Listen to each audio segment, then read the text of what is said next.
On this episode, Fear the Walking Dead is back and the show Stranger Things is catching a lot of people by surprise. All this and more on this episode of Will Weekly.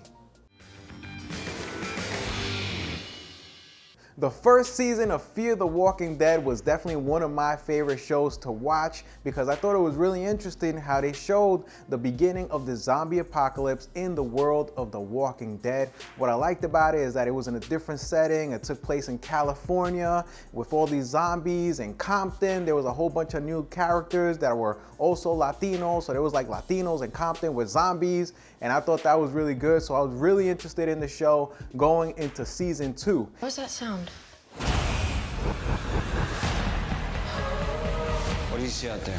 I don't know. It's like it's not real. Where are you? We're stuck. So here's my review of this second season so far. I usually start with the good, but this time let's start with the bad. Now, what I really didn't like so much about the season so far is that the pacing slowed down dramatically. I remember the first season, it was like non-stop action and you were developing these characters, but in the second season, I felt like there wasn't enough action, and since the main characters are stuck on this yacht for most of the time, I felt like there wasn't enough of these characters to do in this second season so far. But towards the end of the first half of this season, things got really good because they landed in Mexico.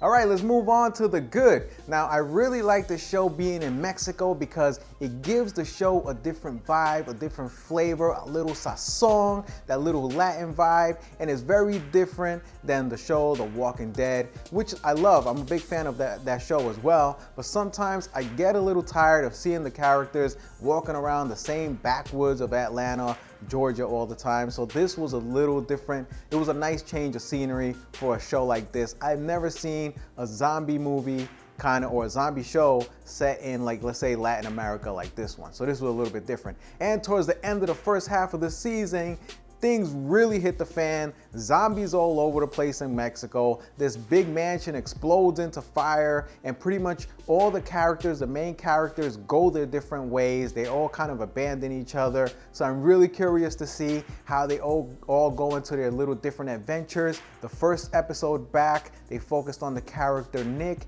and he's a little bit crazy. He has this way of kind of blending in with zombies. He kind of does a strange thing where he puts blood all over himself. So that's kind of interesting. And in that first episode back, he gets really injured. He's in really bad shape. He's hungry, he's thirsty, and he's so thirsty that he ends up drinking his own pee.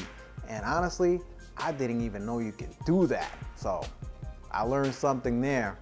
So overall, I'm giving this season 3.5 stars out of 5 because, like I said, the show started off a little bit slow, but then the action really picked up. So I want to see where they go the rest of this season with the show. I might give it a 4 if the action picks up and then, the show gets more interesting at the end of the season. I might give it a 4, but so far, 3.5 stars.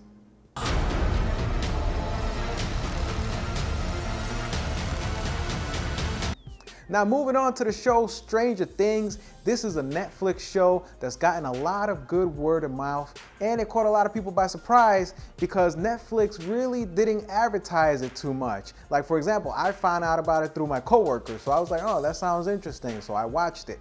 And this show takes place in the 1980s in a small, quiet town where nothing really ever happens. The sheriff is bored to death because nothing's going on in this town, and a lot of strange things start happening when a small kid named Will goes missing and the whole town is looking for him.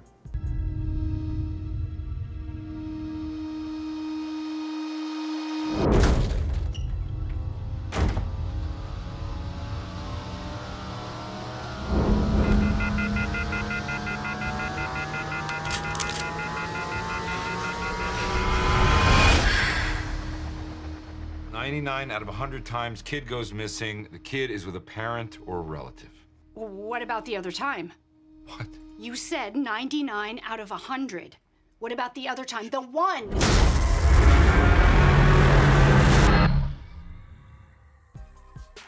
So here's my review. Let's start with the good. This show is like a combination of all those great 80s movies, and it really captures that time really well. It's like a mix of E.T., Close Encounters, and one of my favorite movies of all time, The Goonies. And I always wanted there to be a Goonies sequel, and I couldn't believe they never made a sequel to that movie. It's a classic. So this was like my Goonies sequel. And what it also does really well is that it effortlessly combines a little bit of drama, humor, comedy, mystery, sci-fi. So it combines everything really well, and it's very original at the same time. Even though it's kind of like a throwback to those other movies, it really has its own flavor, its own originality to it. So it has a lot of good elements that come together really well. All right, now let's move on to the bad.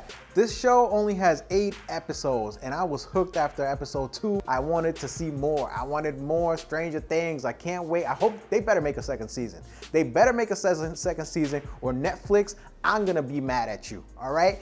This better not be like my Goonies, where they made one movie and then they never made another one. No, Stranger Things, you better come back. Anyway, so out of 5 stars, I'm giving this, drum roll please, out of 5 stars, I'm giving it 5 stars. This is the first time I give a show 5 stars on the show because it's well deserved. The Duffer Brothers, who directed the show, did a great job, and they definitely deserve a lot of credit for this, and I can't wait to see more of their work. So that's all for today's show. Thanks for watching. Please subscribe, and did you watch these shows? Leave me a comment. Peace.